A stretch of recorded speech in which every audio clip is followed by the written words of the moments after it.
Hello friends, আজ 25শে Boishakh Rabindra Jayanti celebrate করতে চলে এলাম জোড়াসাঁকোর ঠাকুরবাড়ি। আসতেই দেখি বেশ মেলার মতো ভিড় লেগেছে চারিদিকে, আর ছোটখাটো দোকানপাটও বসেছে রাস্তার দুপাশ জুড়ে। চলুন এবার একটু ইউনিভার্সিটি ক্যাম্পাসের ভিতরে যাওয়া যাক। ভিতরে আসতেই ক্যাম্পাসের এই সৌন্দর্য দেখে মুগ্ধ হয়ে গেলাম, আর তার সাথে আর ঝলমলে আকাশটাও যেন সঙ্গ দিয়ে সাজিয়ে তুলেছে পুরো ইউনিভার্সিটি ক্যাম্পাস। এরপর ঘুরতে ঘুরতে চলে এলাম কবিগুরুর সেই মূর্তির সামনে, যেখানে প্রতি বছর পুষ্পস্তবক এবং ফুলের মালা দিয়ে সাজানো হয় জায়গাটিকে, আর সবাই মিলে কবিগুরুকে শ্রদ্ধাঞ্জলি জানানোর জন্য ভিড় করেন আজকের দিনে এখানে। অনেকক্ষণ লোকের পিছন দেখার পর অবশেষে কবিগুরুর দেখা মিলল সেখানে। কিন্তু এই নিচের মানুষটি আজকে যতই নিজেকে কবিগুরু সাজানোর চেষ্টা করুক না কেন, লাগছে কিন্তু দাদা আপনাকে গোপাল ভাঁড়। এরপর দেখি সত্যি সত্যি কবিগুরু আমাদের সামনে হাজির, আর সবাই ওনাকে নিয়ে ছবি তুলতে ব্যস্ত, আর ছবি তোলার জন্য উনি সবার থেকে টাকাও নিচ্ছেন। আর তখনই ভাবলাম উনি আসলে এক চরিত্র পালন করছেন।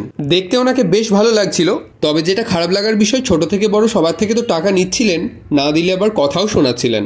আপনার ভালো খারাপ ব্যক্তিগত মতামত শেয়ার করতেই পারেন এখানে। চলুন এবার যাওয়া যাক টাকার গল্প নেই যেখানে। এরপরে চলে এলাম মহর্ষি দেবেন্দ্রনাথ ঠাকুর মানে কবিগুরুর বাবার মূর্তির সামনে। ওনাকেও আজ ফুলের মালা দিয়ে প্রণাম জানানো হয়, আর ওনার সামনেই এই হেরিটেজ বিল্ডিং দেখে আমার তো উপরে যেতে খুব ইচ্ছে করছিল, কিন্তু আজকের দিনে সাধারণ মানুষের জন্য ভিতরে প্রবেশ সম্পূর্ণভাবে নিষিদ্ধ, তাই আসবো আর একদিন। এখন চলে এলাম ঠাকুরবাড়ির মহর্ষি ভবনের সামনে, আর এখানেও নাকি নিষেধাজ্ঞা। অন্যভাবে ঢোকার চেষ্টা করলেও সিকিউরিটি দাদা তো কোনোভাবেই ঢুকতে দিল না। তাহলে যাব কোথায়? সামনে তো লেখা আছে প্রদর্শনশালা, তবে কি এই সাদা কালো ফটোশুট দেখে বাড়ি যাবো আজ?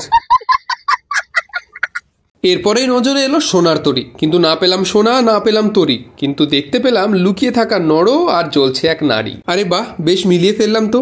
রবীন্দ্র জয়ন্তী বলে কথা, একটু তো সুর মেলাতেই হবে। আর যেখানের পরিবেশে সুর ভেসে বেড়ায়, সেখানের আজকের প্রোগ্রামটা চলুন আপনাদের একটু দেখায়।